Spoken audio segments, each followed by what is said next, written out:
The Columbus Zoo and Aquarium's newly appointed CEO is fighting to uphold the zoo's reputation, and he hasn't even left his old job in Texas yet.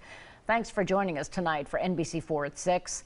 I'm Colleen Marshall. Hello, I'm Kerry Charles. NBC4 broke the news Tuesday night that the Columbus Zoo is losing its accreditation from the Association of Zoos and Aquariums, a distinction the zoo had since 1980. It's a story gaining a lot of traction across Central Ohio, which is why we're bringing you team coverage tonight. In just a moment, Karina Chung will join us with reaction from Central Ohio residents. But first, we want to bring in NBC4 Investigates Jamie Ostroff, who spoke today with the incoming CEO, Tom Schmidt, and current zoo leadership about what's next.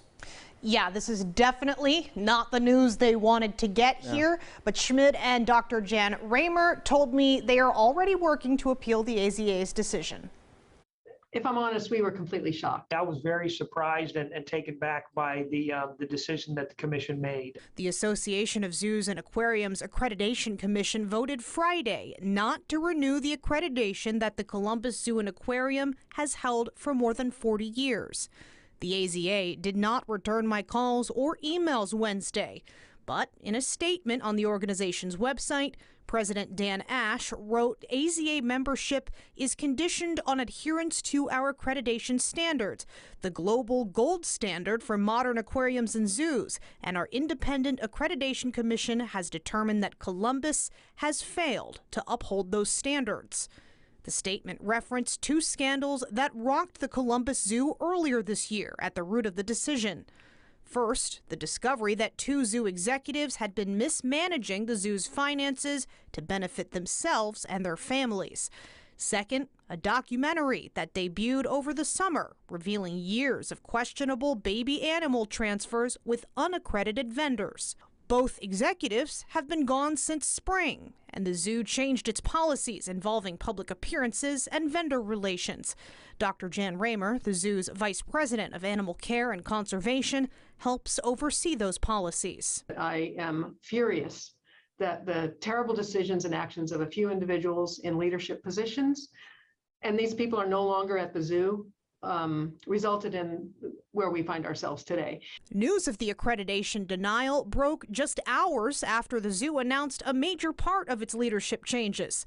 Tom Schmidt is set to become president and CEO December 6th.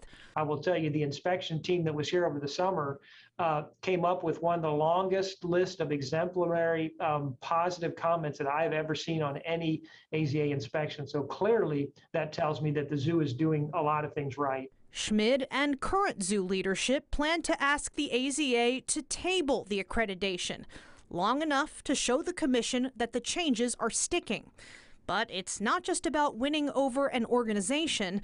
Schmidt says he's ready to win the public's trust in a beloved institution. One of my goals when I start is to do a lot more listening than talking, and I really want to understand from the community how they view the zoo, what their concerns are, and then I'll work with them to address those.